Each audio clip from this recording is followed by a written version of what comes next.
Hi everyone, my name's Emily and welcome to another session of Career Talk with Grad Australia. So I will be your host for today and I would like to begin this session with an acknowledgement of country. As we gather for this meeting, physically dispersed and virtually constructed, let us take a moment to reflect on the meaning of place and by doing so, recognize the various traditional lands on which we do our business today. We acknowledge the elders, past and present, of all the land we work and live on and their ancestral spirits with gratitude and respect. We extend that respect to Aboriginal and Torres Strait Islander peoples here today. I'm joining the call from Brisbane, which is the land of the Turrbal people. And to introduce myself, my name's Emily. I'm one of the hosts for Grad Australia, for the Grad New Zealand as well. And this is one of our Career Talk sessions that we do on a weekly basis. So for those of you who don't know what Grad Australia is, it's a graduate career site where you can explore and get to know graduate employers. You get a backstage pass to see what it's like to work with them, a bunch of resources, on what their organization is like, how to ace the interviews, all those kind of things. And you can also visit gradaustralia.com.au and set up your account, and you'll actually get notified when there's opportunities that suit you. It'll let you know when to apply to make sure you don't miss those cutoff dates. And today's session is titled How to Sell Yourself in an Interview. And we're very lucky to have not one, but two guests joining us from Hunt & Co. So it's a boutique recruitment agency. So they are absolutely the experts in this kind of webinar topic. So I have Dimity Edwards here, who is the recruitment consultant at Hunt & Co. And then we also have Carly Shearman, who is the principal consultant at Hunt & Co. So I would just like to introduce you guys first. So I guess, Carly, would you like to give us a little bit of a background and introduction on yourself? Yeah, absolutely. So I'm Carly. It's so nice to see you all here today. I have a background. So my degree was in communications, came out of QUT. I'm now back doing postgrad studies because I loved uni that much. And after managing cafes, I went into marketing agency, kind of worked my way up there and worked with a lot of interesting people across marketing, development and design, and then came here as a recruiter. So started on the marketing desk over with Dim, and then came over to tech later on. And we also have another organization called Women in Digital that I'm a community manager for as well. So that's a bit about me. Awesome. And Carly? Oh, sorry. And Dimity? I am Dimity Edwards. I actually studied university at Western Sydney University in New South Wales. I have a degree in advertising and communications, and to be honest, I've had a really interesting journey to get here today. I started out working in my own business. I then did a stint in network marketing, which built up a lot of my sales skills. I then worked for a wheelchair manufacturing company, and I've also worked for a prop tech startup company, and then kind of thought, what else can I add to my resume? And I thought I'd give recruitment a go and absolutely love it. So honored to be here on today. Awesome. Okay, well, thanks for the intros, guys. So basically, for everyone watching, the structure of this is we have some questions we'll go through, which are just about, how to ace your interviews. Both of them have a lot of experience in all kinds of industries as well. So if you guys have any questions that are, specific, any specific industry questions as well, feel free to pop them in the comments. Even if you have any career questions, pop them in. I'm sure we'll be able to answer them. So let's start off. So we'll start off with some of the questions we prepared. But yeah, guys, please introduce yourself, ask questions. This is a time to do so. It's not often that you get to literally ask questions to, to people in recruitment like this straight away. So, okay, let's get started. So I think we'll start with how to prepare for an interview. So this is quite broad, so feel free for either of you to go into a specific industry when you're talking about it as well. I know, Carly, you're quite, focused on tech as well. So maybe if you want to start off with that and focusing on tech. Absolutely. I think preparing for an interview is quite universal. Like there's really simple things like you want to do all your research and preparation ahead of time. I feel like so often people kind of come into an interview not really knowing who they're meeting, not really knowing or having done their research on a company, not really knowing much about the role itself. Particularly grads kind of just are excited to get the interview. They kind of forget to do the work to be prepared for that interview. So I'd say really when it comes to preparing for an interview, you want to front load all that work and remove any stress for the day of. Like I think on the day of, you're so nervous and excited. and a little clammy and you're just really nervous about the role. So if you can kind of pick out your outfit, figure out how you're going to get into the location, know who you're meeting so you can kind of go in there ready to shake their hand. I think all of those things are a great place to start. Yeah, kind of to echo what Carly says. So too many times people get to an interview and they're like, oh, I'm meeting with Jane. And then they're like, but where do I even meet Jane? Do I go to reception? Do I do this? It's like, ask more questions before you get into the interview to save yourself getting nervous. I always recommend jumping on their LinkedIn profiles, know more about the business contextually as well, like who's who in the zoo, we always say, and really deep diving on how you might fit into that organization and what value you can add to them. And then another great tip that I always say is if you don't know what to wear, go business casual. Some white sneakers, a pair of cute jeans for a girl, a top, and then a blazer. It's not too serious, not too casual. For a guy, something similar, jeans, nice top, and then a blazer as well. So I think that kind of fits any kind of corporate environment, or even if you're going for your first job at a cafe, I think it's really important to put your best self forward. Absolutely. Awesome. Thanks, guys. And I know there's this saying where it's like, if you show up on time, you're late.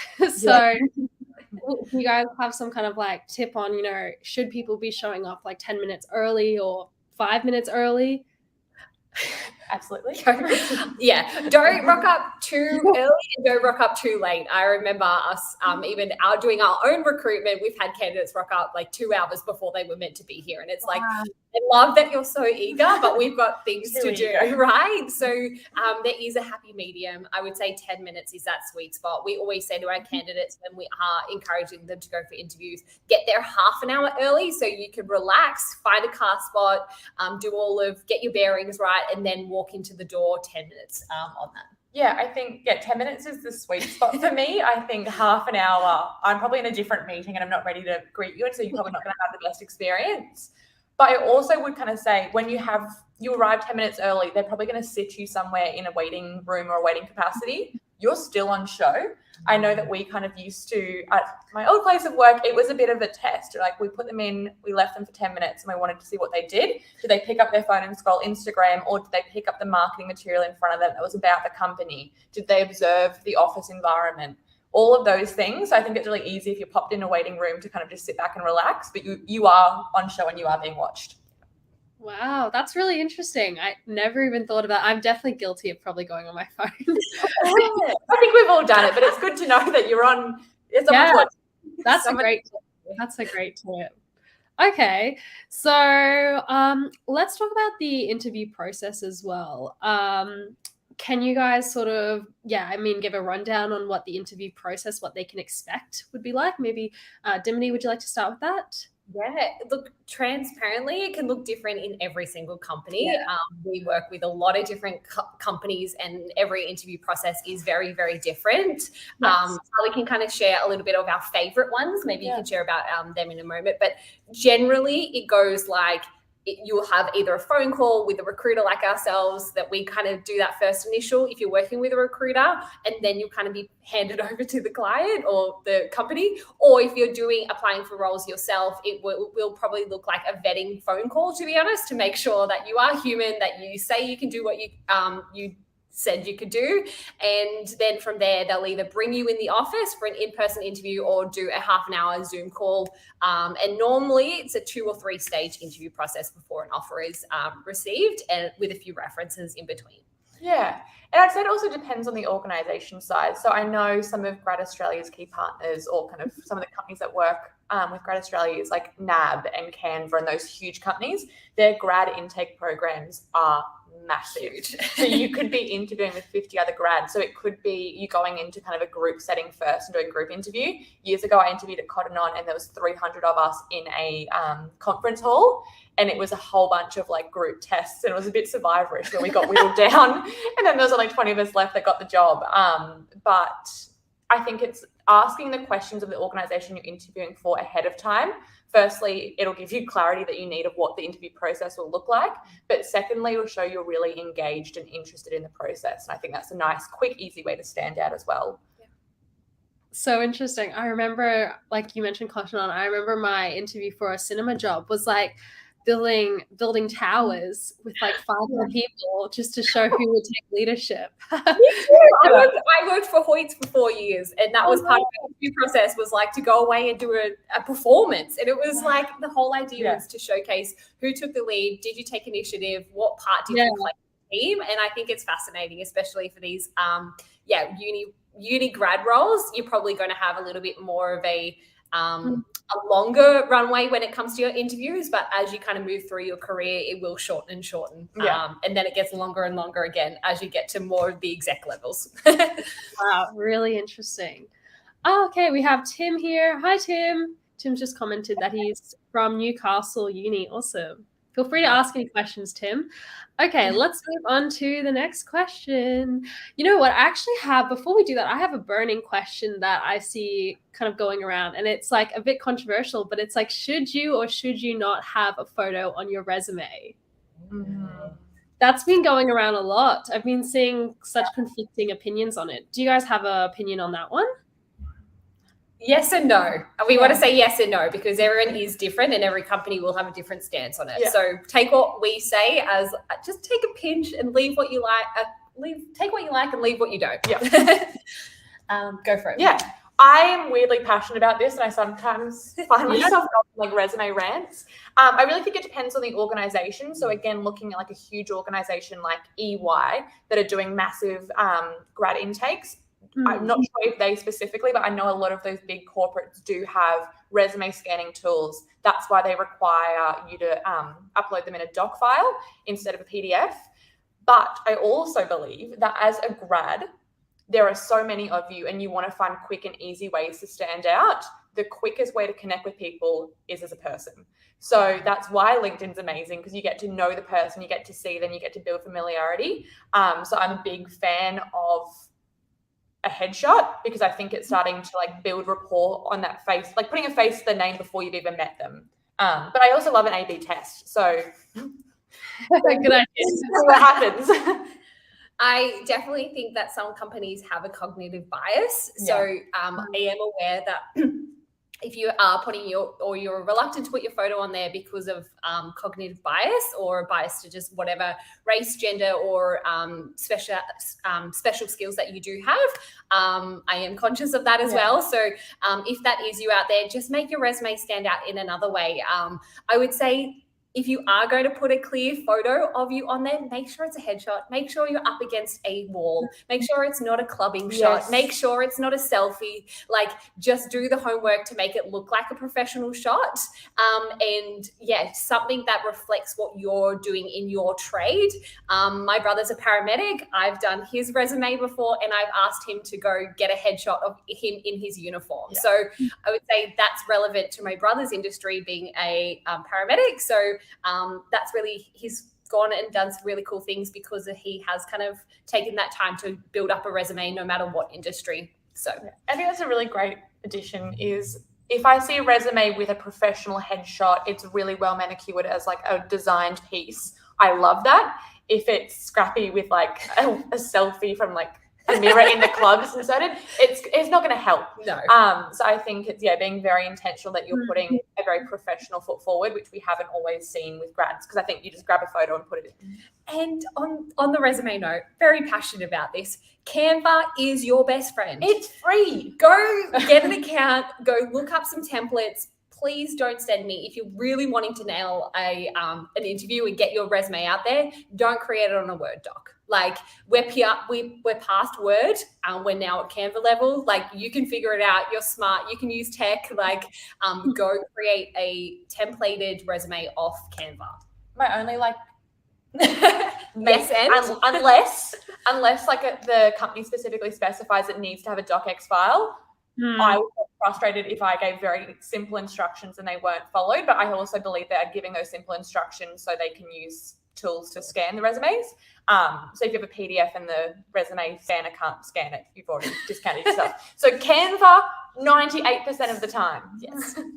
Yes. Okay. Canva is awesome. It's been my resume builder for like the last 5 years. So I love it. So we do have 2 questions in the audience as well. So we've got Actually, I'll just pop it on screen. This is the first one. It says, "Hi ladies, any tips for preparing for interviews where you may be asked to prepare a piece of material on the spot? For example, a media release or position statement."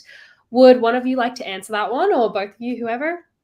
I've had this happen to me in an Really? interview. Yes, it's happened to me twice where I've rocked up to the interview, it's all going well, and then they've gone, "Hey, so you're a comms student or you're going for a communication role. Here's a task." And at first you can get a little nervous. I will be the first to put up my hand to say that I can't spell without Grammarly logged into my computer. So I get nervous when these things happen because I know I'm very self-aware of I'm a comms student, but I suck at spelling. So I am always really conscious of like these tasks being put on me on the spot. I think at the end of the day, take the time to reflect, what are they asking me to do? Really understanding what the outcome is of this task. Like, are they actually trying to find out if I'm good at spelling, or are they trying to find out how I go about the project? Or is it, what is my reaction to things being thrown at me and my adaptability? Like, I think at the end of the day, sometimes when these stuff gets thrown on you, it's to showcase how you react to things, not necessarily the outcome of the work. Yeah, absolutely. Like, I would absolutely agree with that. I can't speak for the companies that do this, but if I was to do it, I would be looking at, how do you take a brief?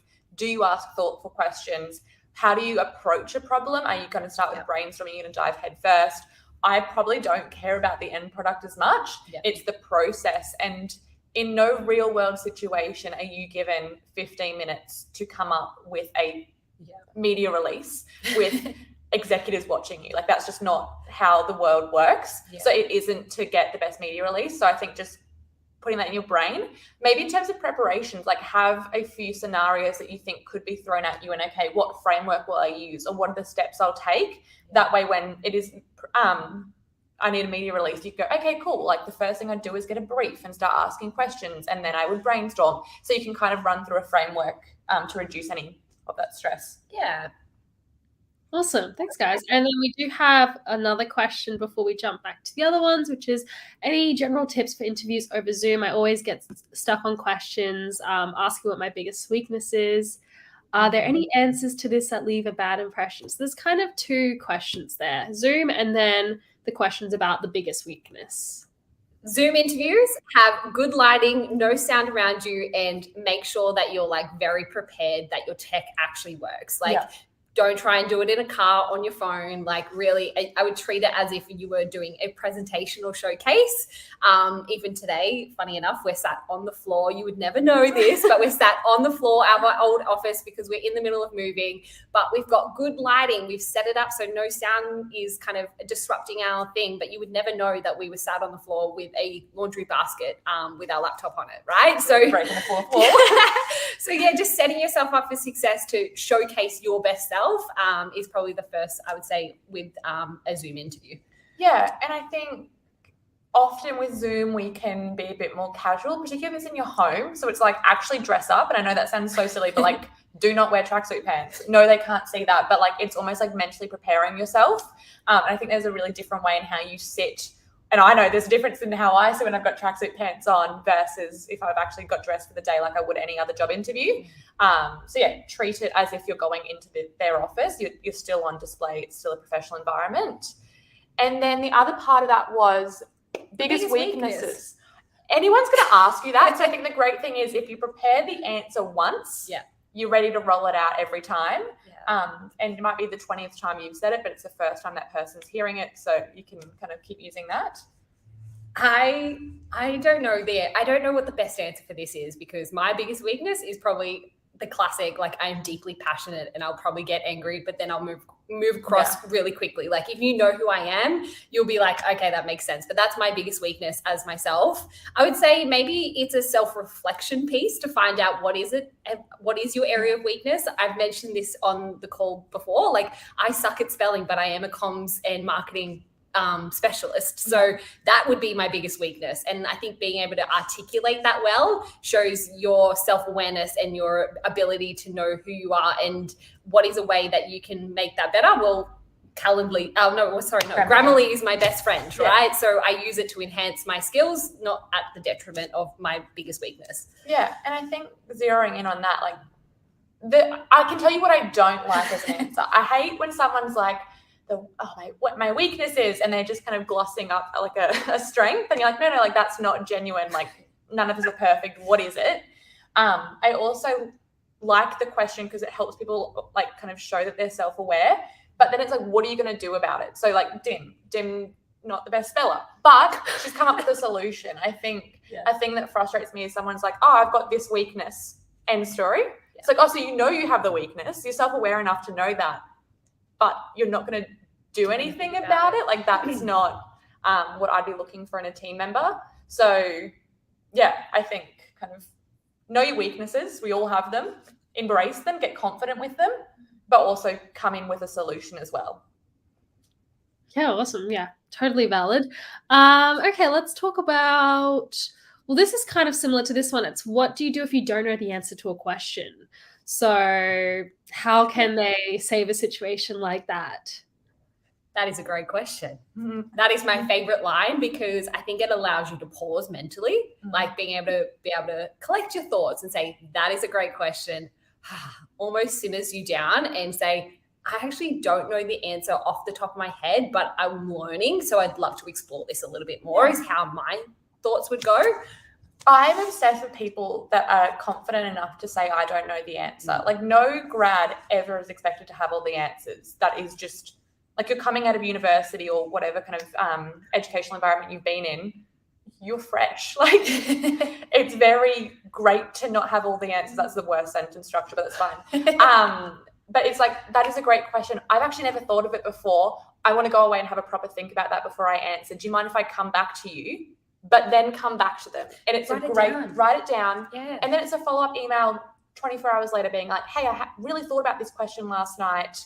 It's a great question. Here's what I think now. Or I've done some research. I'm obsessed with that because I think, firstly, it shows you're confident enough to not think you have all the answers. I think a lot of people feel like they have to have all the answers, and that's just actually not helpful. But also, you've got follow through. You've said, I'm going to come back to you. You've gone away. You've done your research. You've done the thinking, and you've come back to them. And it's also a nice additional touch point to stay front of mind. Again, there are so many grads, so you're looking for these 1%ers to stand out. Great 1%er. Awesome. Yeah, thanks, guys. Okay, we have another question. Let me pop it up on the screen. So Tim has asked, is there much difference between firms and departments' assessment days? I have one with, it's a hard word to pronounce, Department of Parliamentary Services on Tuesday. That's exciting. Tuesday coming up. That is, congratulations. How good. That is a great question. Let us come. No, kidding. I will say this is the best question to come straight after if you don't know the answer. I actually don't know the answer. So a lot of work we do is with startups, scale-ups and tech companies. Or e-commerce companies. Or e-commerce, sorry. But we don't do a lot of the department work like that. So I wouldn't be able to speak to a whole lot of detail about the differences. But Tim, if you want to connect with us offline, I do have friends in government and they might be able to give you some tips and hints. Yeah. Awesome. I think on that as well, to piggyback off that, don't be afraid to reach out to a mentor who's in your field. I've got lawyer friends who work in Canberra, who work for the government. I think it's one of those things that don't be afraid to ask more questions to find, who do you know? Reach out to Carly or myself and say, who do you know that might be able to help me in this space? And we might be able to direct you, but also keep an eye out on your LinkedIn or just even with the other adults in your network, go connect with them because chances are they will know someone who is going to be able to help you in your career or get you the answers that you're looking for. Yeah, absolutely. Awesome. Okay, so we have another question as well, which kind of ties into what I was going to ask. So it's about what kind of questions should I ask in the job interview? And that ties into my question, which is going to be, what should you ask the hiring manager? Yeah. Do you want to whoever wants to start that one. I think there's a lot of questions. I love clear and concise communication. I always love the question of all right, well, what is the next step from here? So you're finding out, you're already putting in their mind that you're going to progress. Assumptive selling. Yeah, assumptive selling. The other great question is, what are you actually looking for in a candidate and how do you see the role evolving in the next 12 months? So you're actually asking them some of these key questions that they're showcasing that you've got length of time in a role as well. Is like your already mindset is that you're going to be in this role for 12 months. So I guess, again, assumptive selling to them. And then also asking them, who would I be interacting on a daily basis and what resources would I have at my fingertips that might be able to help me do the best job I can? Yes. Awesome. On top of that, I would say I love the question of like, what would success in this role look like for the first 30, 60, 90 days? I think that's immediately showing like I'm here to add value to the business. So often grads come in, they're like, I'm keen to learn. And I think that's great, but also you are withdrawing a salary from that company. So you also want to be adding value. And so I think that question really frames it of like, I'm here to deliver and I'm learning on the job, but I'm here in service. I also love just kind of asking questions about the individual. So I'd love to know, like, obviously you work in the business every day. What's it like working here? Those kind of culture questions are nice as well. It helps you build rapport with that hiring manager. It helps you connect with them on a human level, but it also helps you get some kind of insight into what working in the building will be like. Particularly if you're a grad, any job interview, it's very much like dating. It's a dialogue. It's double-sided.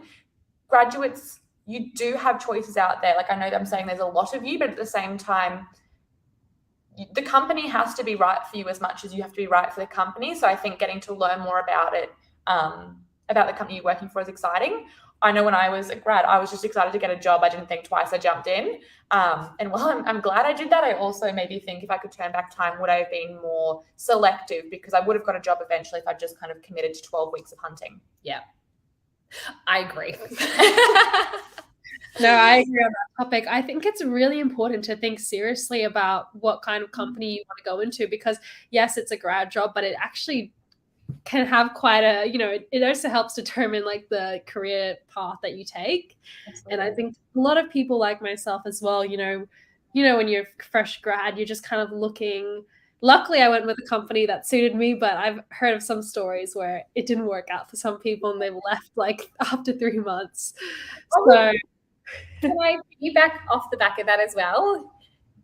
Is just have some realistic expectations on this. Like, without being rude, a grad is probably, depending on your industry, you're probably not going to find a salary over $70,000 to kick off. Like, we, both of us started with a 40 in front of our number. Like, be really realistic. Don't sell yourselves too short, but then don't take yourself out of the game too quickly. Like, you've got a long career ahead of you. You don't want to be jumping and scaling too quickly that you almost fall off the cliff. So I'd be quite realistic in your expectations. Like, put yourself out there and say, I'm committing to 10 interviews. I'm committing to going for 10 interviews with 10 different jobs to find out these 10 different companies. Like, put it in your mindset that is what you're going to do. You might be lucky and you might find the perfect one on round 1. You might be lucky and find it on round 6. Like, who knows? But just have it in your mindset. I also would love to encourage everyone that, yes, you're starting as an e-commerce manager, or an e-commerce assistant, or you might be the marketing assistant, or you might be a tech assistant. I don't know what they're called. Or you might be a lawyer, what's it called? A paralegal or a law clerk, whatever it is. Like, go in there with the mindset of like, this is not my forever career, but I'm going to take this opportunity and I'm going to nail it. I'm going to really run, because a lot of companies love internal progression. They would rather promote you internally than find someone else who is more senior than you and promote them, or I guess hire them into the business. So be okay with coming in at quite a ground level and working your way up in a company, and then like earning your stripes a little bit. I think we often forget that maybe it's an ego thing a little bit, but we're like, oh, I'm better than that. Let me come at a marketing manager level, like in my division. No, like, just be okay with building up the skills across multiple different industries and earning those stripes along the way. And you never know where it's going to take you. And I think when I was a grad, money wasn't even on the money wasn't even in my kind of line of sight. Like, I knew market value, I knew what someone with my skill set went for, and then that was it. Like, I stopped thinking about the money. As long as the offers coming in hit that, it was like, what are the learning opportunities? Who's in the building that I can learn from and get mentorship from? what's exciting me about that? Like, how can I fully like immerse myself in this role? For me, there's things that don't spark joy. So sure, they might have offered more money, but I wouldn't have taken them because I wouldn't have got the learning and passion that I was really chasing. I'm a big believer if you do good work, money is just a symptom of that. And I think as a grad, I imagine most of you don't have dependents, you don't have mortgages. This is really the time to not worry about money and just fully immerse yourself in that learning experience. Yeah. I feel like we've opened Pandora's box. But my other thing is, I think so often people go into an interview and if they don't get the job, cool, I'm done with that person I met. That is an amazing connection to have. Like, you've just spent an hour networking with someone. Keep them in your network. Yeah. Brisbane, Australia, the world, it's so small. Like, it is teeny tiny. And depending on your industry will be quite cliquey. It will be quite connection driven. Make sure, like, the best thing you can do is fostering those connections early on. I didn't realize the impact of a network until kind of a couple years into my career. I just thought if I did good work, people would find out and I'd get jobs. Where it's like, yeah, do the good work, but also make sure you know the right people. And that's kind of how to really propel yourself forward. So even if you don't get the job, stay in touch with those people that you've met along the way. Yeah, absolutely. Networking is so important. That's why you guys got to make sure you connect with Carly and Dim on LinkedIn after. So we'll have these on in a little bit. Okay, let's talk about what are some commonly asked questions. So, Carly, would you like to start with that one? Commonly asked questions. In what sense? Like in an interview? Oh, yes. So in an interview. Commonly asked questions. Why did you choose your degree? I think that's a big one. Yep. And I always love to know what's your favorite subject and what subject are you glad to never see again. I think that really helps kind of figure out where your passions are, what you naturally gravitate towards. So those are kind of a few of my go-to questions. I love the superpower question, like what's your superpower question, because that really highlights if you're self-aware.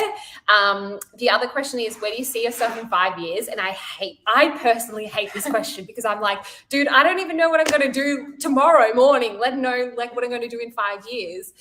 But I think what it is indicating is, again, how you're articulating, how you think, how you problem solve. Do you have a vision for your life? And you don't have to know all the answers. Again, this is probably the best advice I ever got, is that I don't have to know what I want to do in 5 years, but how do I want to show up? Who do I want to become in 5 years? Is probably that key question. Another question, if you have any sorry, what was the question again around what questions that get asked? One of our colleagues, Emily, has a brilliant problem-solving question that she actually asks, and it's around not necessarily the answer you give, but it's around how you give the answer and your thinking. I am going to butcher this up so bad, but essentially it's a question around, if I was to give you 1,000 envelopes, 1,000 letters, and 1,000 names, let's just go with that. How would you go about getting me the 1,000 invites to this party? And it's not necessarily about getting the work done. It's about how you go about the project. Yeah, absolutely. So another question I just thought of is side hustles, side projects, side gigs, what are you listening to? What are you listening to? Yeah. Like in a grad, the best thing I ever did was I did 40 million different things. So I was managing cafes. I edited a fashion magazine. I was contracted by Fashion One TV and over in Perth working in media on that. I had my own blog that I'd monetized. All of those things sound random. All of those things were a lot of work. A lot of those things were unpaid, but I learned how to build WordPress sites. I learned how to hop into cPanel and do configurations. I learned what happens when you break stuff in no pressure environment. And also it showed that I was really, really passionate about the work, and it made me stand out. So I think have a side gig if you don't already have one, and then don't be afraid to talk about it in an interview, even if they don't ask that question, but that is a question I would expect. Yeah, as well. And then the standard questions you got, like, what's your salary range? What are you expecting when it comes to your salary? Have a number. Don't just say, I don't know. Like, have a number in your mind and say, I would like to see my value would be worth X between X, and like kind of give them a range. Giving them a range allows them to kind of choose a number between that, and you won't be disappointed when they come back lower than what the number you stated or higher, which is always a delight.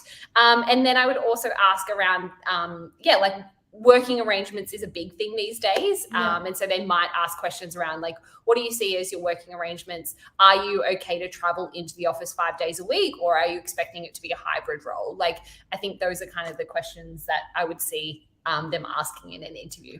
I did once ask someone, we had a set of questions that we always used to ask graduates, and it was like, what is the most difficult thing you've come up against in your life and how did you overcome it?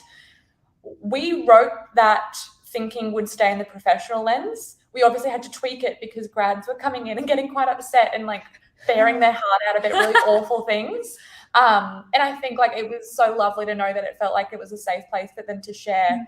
But also if you don't, there's no, like if you get that question, feel free to be like, in a professional lens, this. Like I if you want to share more, if you have a really human experience you want to share, absolutely, but also don't feel the pressure to answer what happened to you when you were 5 years old and really unpacking that. So I think expect what's the hard thing that's happened to you and how have you overcome it, but feel free to keep that under like a university professional lens if that's what's more comfortable for you. Okay, awesome. And what about, say, if they're, it's a question about like their skills, like it's talking about like they want an example of when they've been able to demonstrate they have a certain set of technical skills or a certain set of like marketing skills, something like that. Do you guys have like sort of like a framework or examples of good versus like bad responses for that? We always say bring it back to the data. And if you can have examples that are number based, or it's a, hey, I did this campaign at university, or I did this campaign in my internship, which then resulted in X, which allowed the business to do X. It shows that you actually have a little bit of business acumen and you can actually articulate not just your impacts, but that ripple effect commercially. So I would say come back to the numbers. I'm sure it is probably across the whole any job interview, if you can express some sort of data that you actually know what you're talking about, is going to showcase that you can deeply talk about a particular topic or a skill set. Yeah. And I think also in for me with graduates, when I'm interviewing graduates, I probably don't expect you to have technical skills. Like I expect you to have technical training, and I expect you to be ready to implement that in a technical way. But I also probably don't have the expectations that you've delivered this amazing paid ad campaign. If you have that, definitely like tell me, that's amazing. But I think also just removing the pressure from yourself. You probably don't have technical skills just yet. Like you're still working them out. And I would probably much more prefer to hear from a graduate, I'm just coming out with a bachelor. I've learned A, B, C, D. I've applied it in this internship, but until I get into industry, I really don't know how, like, I think acknowledging that you're a grad. I think my frustration can sometimes be when grads come out and they're like, I'm amazing at everything. CMO, step aside, I'm coming for your job. It's a little like, whoa up, like you've done some great assignments. You've got some great foundational training. Now come in and show us what you've got. I don't know if that's possible. No, that's great. That's great. I think that's what's so nice about grad jobs is that there's no like real pressure. Like you're understood to be learning things for the first time as well. Like, don't take the grad jobs for granted. They're so and like not necessarily. I've got 3 grad roles right now, but they don't have grad written in them. Like I've got 3 roles right now that if you landed in my inbox and you were a keen Brisbaneite ready to like go to work and actually maybe work part-time or full-time, I've got a few roles that you could try out, right? I think the other thing is like people get caught up on titles. So a couple of those roles, they don't represent or they don't look like grad roles on paper. So, but they still are. So I said like ask more questions. Hit up the hiring manager, or if you see something on LinkedIn, it's like, hey, I'm not sure if I'm a right fit for this, but I thought I'd just ask a few more questions. Here is what my skill set is. Because again, asking more questions leads to better answers and better opportunities. Absolutely. Awesome. Okay, let's go into another question. Let's talk about anything so do you have any advice on how to make themselves stand out in an interview? Whether that's, I don't know, things like eye contact, post emails after the interview? Anything to make them stand out? Dim, do you want to start with that one? Yeah, energy is everything, and you don't have to be a crazy extrovert like me, but I would say that energy beats energy. So if you can come in there and go, like, put on that smiley face, put on that, like, radiate from within. And I know sounds very woo-woo, but like literally radiate from within. Like, your energy will leave an impact more than what you will actually say. So I'd say come with some energy. I love what Carly mentioned before is, like, if you don't know a question or you get stumped on a question or you felt like you didn't articulate the question, feel free to send them a follow-up email and say, I've really thought about that answer.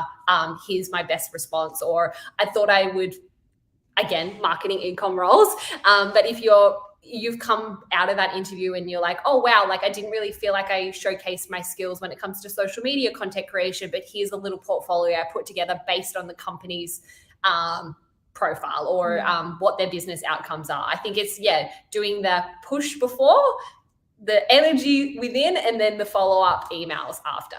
Absolutely. I think I'm a big homework person. I am like a bit of like a weird introvert, clunky, clumsy, clammy person. So like I'm going to do the best I can to shine during, but I also know my strengths. And so if I can know the people when I'm walking into the room, if I can really set myself up for success, I would also say broaden it out. So before I'd go, if I was going for a grad role, I'll walk through what I would do.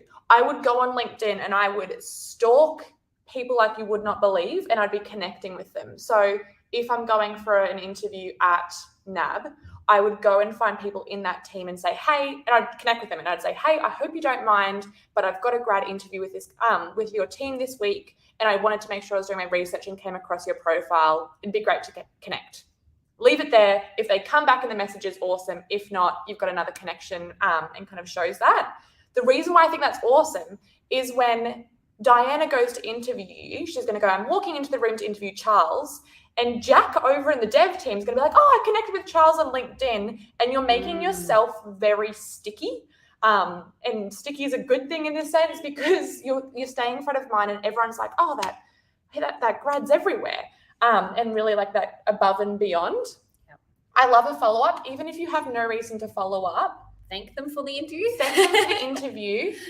In the interview, Diana, you mentioned CRM automation. And I went and listened to this podcast and I thought it was quite interesting, so I wanted to share the link with you.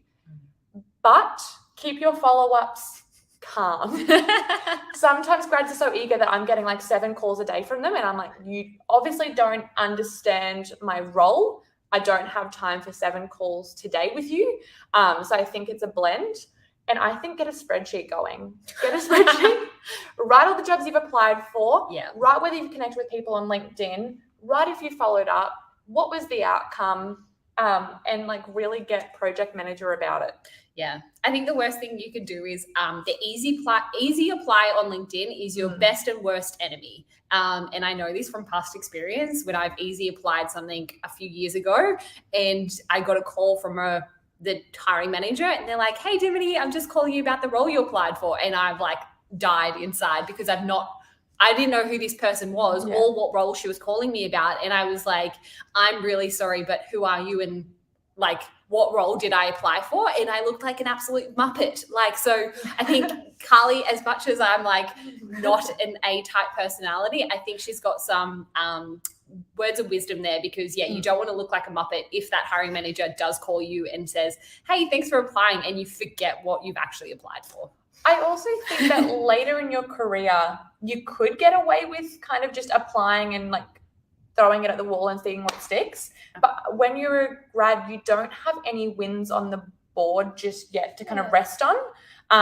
So you really have to go above and beyond. Like now, if Dim was to go for a job, people know who she is. People know the kind of wins she's had. She can go in and kind of share the wins on the board as well. So she could, if she wanted to, be a little lazier with her job search. When you're a grad, you just don't have that option because you've got to always be thinking, what's the 1%ers I can do to stand out from the other 500 grads coming out with this same bachelor at the end of the year? Yeah. Awesome. Okay, a lot of good answers there. Let's move on to another question. We've got, sorry, just reading all the stuff. Okay, do you have any advice for grads going into the workforce? Like, say they've got the job. Let's talk a little bit about that. Let's say, they've got the job, they're starting at their new grad job now.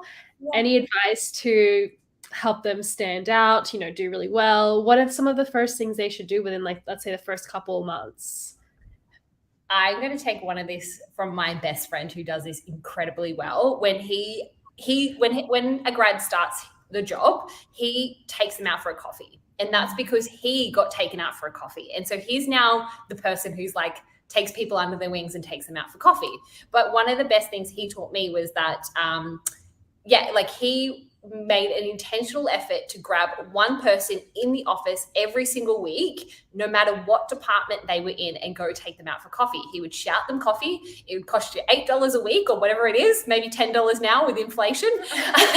But make sure you make those connections. Your network is your net worth. And so, my best friend has done this incredibly well, and he's progressed so quickly. He is a lawyer in Canberra, but he's progressed internally with his company because he did the effort of going to meet one person every single week and made a real intentional effort to know those people, because then they have become his biggest advocates. So for the promotion, he's the first one that's going to get the call up because he's made the effort to actually just get to know them on a human level. So that'd be my number one tip of make sure you take the effort to know the people that you work with, not just in your department.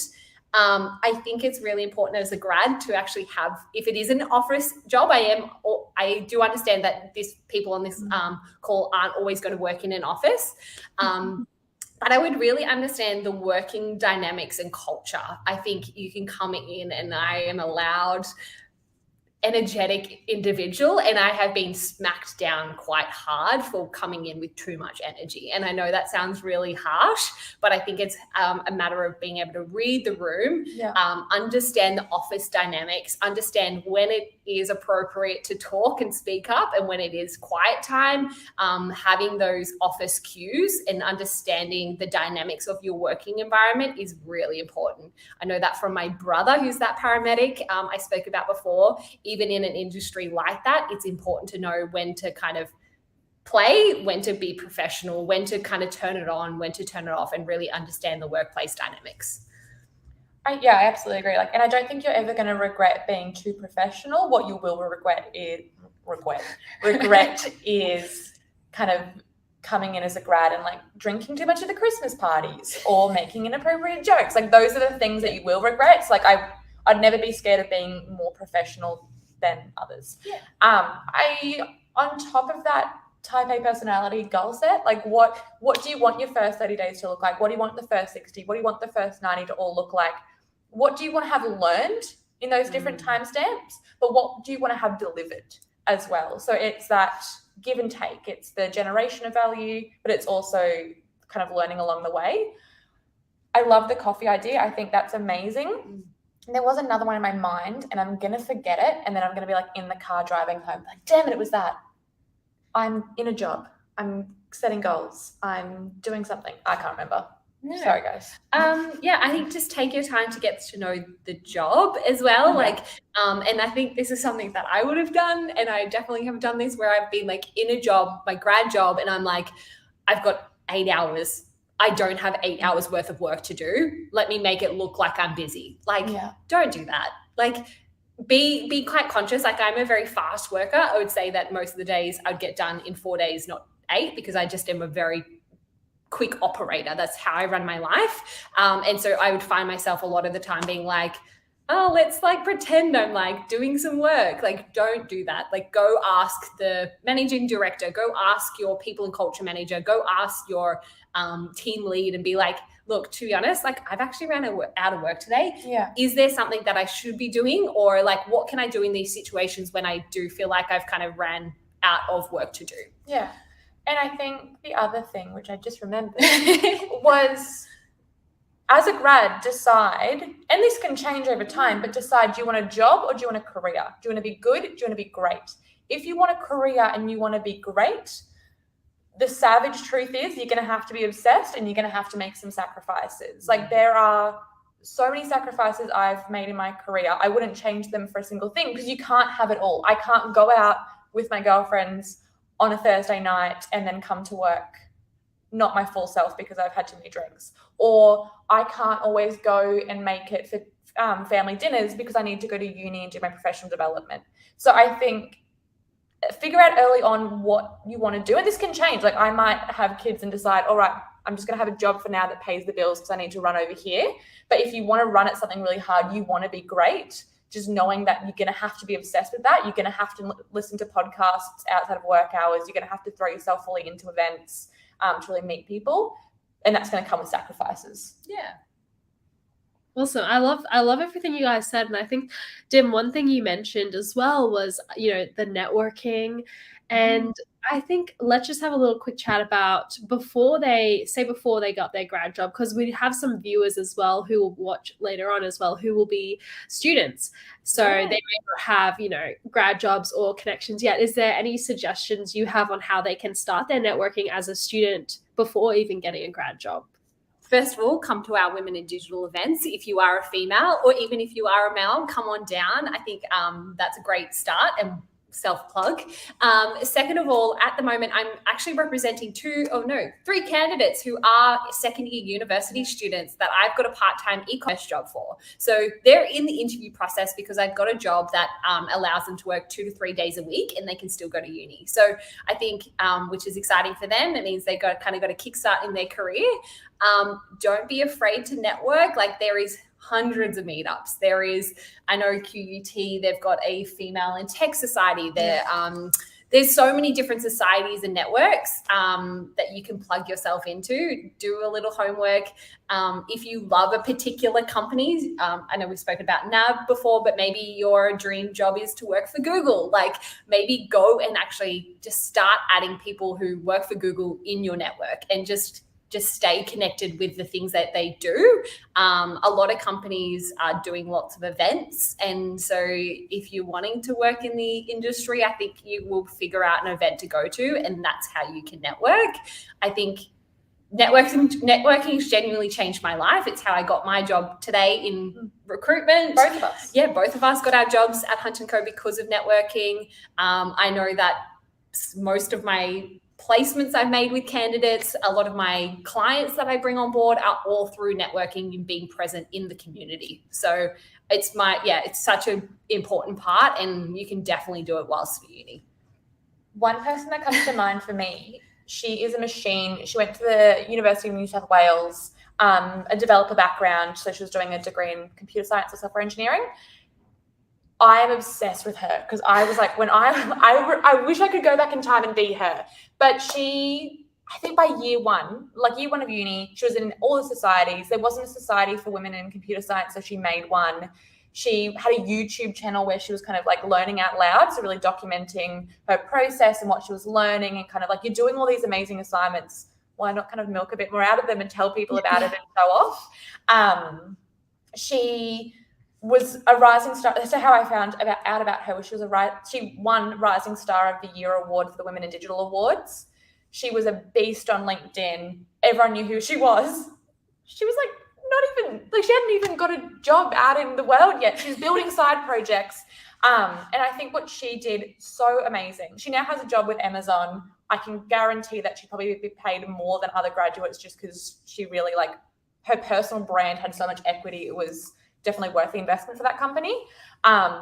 So if I could turn back time and be her, I would go into the societies. Yeah. She now has this killer network, and all of these software engineers are now in market, and she's so close with all of them.